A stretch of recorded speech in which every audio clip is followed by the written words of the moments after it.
لا فاعل فی الحقیقت ولا مؤثر الا اللہ، اس کائنات میں نہ کوئی فاعل حقیقی ہے نہ مؤثر حقیقی ہے سوائے اللہ کے۔ کسی شے میں کوئی تاثیر نہیں اگر اللہ نہ چاہے، آگ جلا نہیں سکتی اگر اللہ نہ چاہے، پانی ڈبو نہیں سکتا اگر اللہ نہ چاہے، زہر ہلاک نہیں کر سکتا اگر اللہ نہ چاہے، کوئی چیز فائدہ نہیں پہنچا سکتی اگر اللہ نہ چاہے۔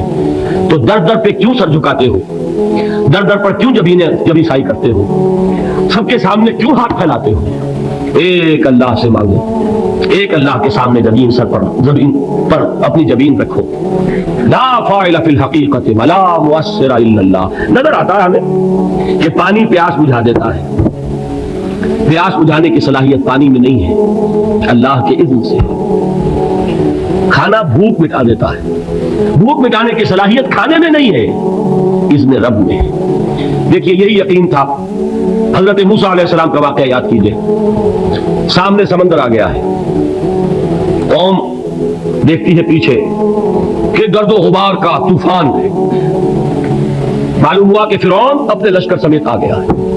لشکر جب چلتا تھا تیز رفتاری کے ساتھ تو گرد و غبار کا جو طوفان اٹھتا تھا اس کا تصور کیجیے، اور لمحہ بلمحہ وہ قریب آ رہا ہے۔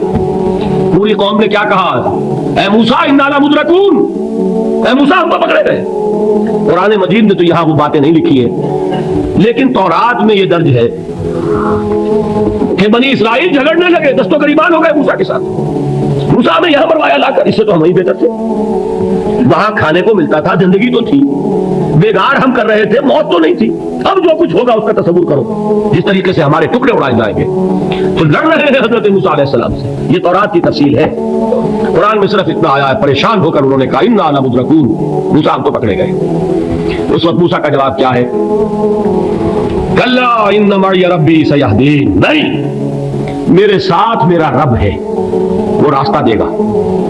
بتائیے کہاں راستہ نظر آ رہا ہے؟ یہ ہے ایمان بالغیب۔ راستہ نظر نہ آئے تب اللہ پر یقین ایمان ہے، جیب میں پیسے ہوں اور تب دل کو اطمینان ہے، تو ایمان کس پر ہوا؟ پیسے پر، اللہ پر نہیں۔ جب وسائل و ذرائع نہ ہو اور پھر یقین ہو کہ اللہ مسبب الاسباب ہے، وہ اسباب کا پابند نہیں ہے، وہ اسباب کا محتاج نہیں ہے، اسباب اس کے محتاج ہیں۔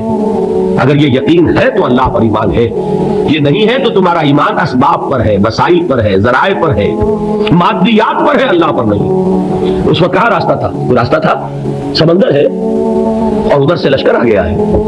کلا ان معی ربی سیہدین۔ اب دیکھیے ایمان کہہ دینا آسان ہے، ہوا معکم اینما کنتم، جہاں کہیں بھی تم ہوتے ہو اللہ تمہارے ساتھ ہوتا ہے، لیکن اس کا یقین قائم ہو جائے تو زمین و آسمان کا فرق واقع ہو جائے۔ یہی بات ہوئی حضور کے ساتھ، غار ہے، چھپے ہوئے ہیں محمد رسول اللہ اور آپ کے وہ یار غار ابو بکر صدیق رضی اللہ تعالی عنہ۔ اقبال نے حضرت ابو بکر کی شان میں چند اشعار کہے صرف، لیکن واقعہ یہ ہے کہ بھاری بھاری نظموں پر اور قصیدوں پر بھاری ہے، طویل ترین نظمیں اور قصیدے ہوں ان پر بھاری ہے۔ ہمتیں ابو بکر کی ہمت جو ہے، کشت ملت را جو ابر، جیسے بارش سے کھیتی اپجتی ہے، ابو بکر کی ہمت اور عزیمت اس امت کو اسی طرح سینچنے والی ہے۔ ثانیے اسلام و غار و بدر و قبر، وہ دوسرے تھے اسلام میں، دوسرے پہلے کون تھے؟ انا اول المومنین، حضور فرماتے ہیں سب سے پہلا ایمان لانے والا میں، دوسرے ابو بکر۔ ویسے ہمارے ہاں یہ چلتا ہے اختلاف، حضرت علی پہلے ہے کہ حضرت ابو بکر پہلے ہے، لیکن اس میں بڑی خوبصورت تصویر قائم کی ہے علماء نے اور بہت صحیح ہے۔ چار کے بارے میں فیصلہ ہی مت کرو کہ کون پہلے، ان کی ایک عجیب تقسیم کر دی ہے۔ آزاد مردوں میں، بالغ مردوں میں سب سے پہلے ابو بکر، بچوں میں سب سے پہلے علی، خواتین میں سب سے پہلے خدیجہ، اور غلاموں میں سب سے پہلے زید بن حارثہ۔ بڑی پیاری تقسیم ہے، یہ چاروں ہی پہلے ہیں، ہر ایک کے لیے اولیت ہے۔ اور واقعہ یہ ہے کہ اگر زمانی اعتبار سے تعین ہوگا تو پہلے خدیجہ الکبریٰ آئیں گی رضی اللہ تعالیٰ عنہ، کسی اور سے بات کرنے کی نوبت بعد میں آ سکتی ہے، پہلے تو اہلیہ محترمہ سے بات ہوئی، آتے ہی پہلی وحی ہوئی ہے، ابھی تبلیغ کا حکم نہیں تھا، کس کو بتایا واقعہ؟ ابھی اپنی نبوت کی تبلیغ کا تو حکم ہی نہیں آیا، واقعہ کس کا ہے؟ وہ خدیجہ کا ہے۔ جب کہا ہے کہ خشیت علی نفسی، مجھے اپنی جان کا اندیشہ ہے، تو کیا جواب دیا خدیجہ نے رضی اللہ تعالی عنہا؟ وہ صدیقۃ الکبریٰ ہے۔ صدیقات جو ہے خواتین، ان میں چوٹی پر خدیجہ الکبریٰ ہے رضی اللہ تعالی عنہا، اور صدیق جو مرد ہیں ان میں صدیق اکبر ہے ابو بکر صدیق رضی اللہ تعالی عنہ۔ لیکن صدیقات میں چوٹی پر جب حضور نے فرمایا خشیت علی نفسی، کیا فرمایا، کیا عرض کیا، کیسے تسلی دی؟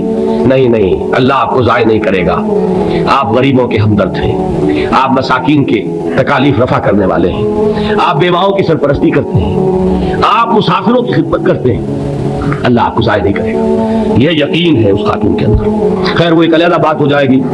میرے دل پر حضرت خدیجہ رضی اللہ تعالیٰ عنہ کی شخصیت کا بڑا گہرا نقش ہے، جو وہ کوئی اور یہ وقت اور موقع ہوا تو بیان ہوگا۔ بہرحال اقبال نے ایک مصرے میں جو 4 اولیتیں جمع کر دی ہیں، ہمتیں کشت امت را چو ابر، ثانی اسلام و غار و بدر و قبر۔ اسلام میں حضور کے بعد پہلے کون؟ ابو بکر۔ غار میں حضور کے ساتھ کون؟ ابو بکر۔ بدر کی رات اللہ کا رسول سر بسجود، وہ جھاڑ، وہ گھاس پھوس کی جو جھوپڑی بنائی گئی تھی، اور وہاں تلوار ننگی لے کر پہرا دینے والا کون؟ ابو بکر۔ اور اس حجرہ عائشہ میں محمد کے بعد سب سے پہلے دفن ہونے والا کون؟ ابو بکر رضی اللہ تعالی عنہ صلی اللہ علیہ وسلم۔ وہ جو معاملہ میں سنا رہا تھا غار ثور کا، حضرت ابو بکر بھی حضور کے خیال سے لرز گئے ہیں۔ آپ کو یاد ہوگا کہ جا کر پہلے تمام جتنے سوراخ تھے انہیں بند کیا ہے۔ ایک سوراخ رہ گیا تھا جس کو بند کرنے کے لیے کوئی کپڑا نہیں تھا، وہاں اپنی ایڑی رکھی ہے، تب کہا ہے حضور سے تشریف لائیے، اور اپنے زانو پر حضور کو لٹایا ہے، اور وہاں کسی موذی جانور نے کاٹا ہے، حضور کی آنکھ لگ گئی تھی، اس وقت اس بل کے اندر جو بھی بچھو ہے کیا ہے واللہ عالم، اس نے کاٹا ہے، اس کی تکلیف کی وجہ سے ابو بکر کی آنکھوں سے آنسو ٹپک گئے، حضور کے چہرے مبارک پر پڑے ہیں، تو حضور جاگے ہیں، معاملہ کیا ہے؟ ایڑی نہیں ہٹائی وہاں سے، مبادہ وہ جانور وہاں سے نکل کر محمد الرسول اللہ کو کوئی گردن پہنچا دے، ابو بکر کی ایڑی ہے، جس طرح چاہے کھا لے، ختم کر دے، جان نکل جائے تب کوئی آج آئے محمد پر تو آئے، لیکن جیتے جی نہیں۔ وہ ہے ابو بکر حضور کے خیال سے۔ اس وقت حضور نے پھر اپنا لعاب دہن لگایا ہے، اور اس سے پھر آپ کی تکلیف ختم ہوئی۔ جیسے خیبر میں حضرت علی کی آنکھ دکھ رہی تھی، اس کو جو شفا حاصل ہوئی وہ بھی حضور کے لعاب دہن سے ہوئی۔ تو بہرحال اس وقت انہوں نے کہا ہے کہ اے نبی یا رسول اللہ، اگر اس وقت ان میں سے کسی نے غیر ارادی طور پر بھی اپنے قدموں کی طرف جھانک لیا تو پکڑے جائیں گے۔ کیا جواب تھا اللہ کے رسول کا؟ لا تحزن ان اللہ معنا، اللہ ہمارے ساتھ ہے، کیوں گھبراتے ہو ابو بکر؟ یہ ہے ایمان باللہ، میرا مالک اللہ، میرا رازق اللہ، میرا محافظ اللہ، میرا مددگار اللہ، میرا پشت پناہ اللہ، میرا دوست اللہ۔ یہ دوستی ہے اللہ کی جو لب لباب ہے۔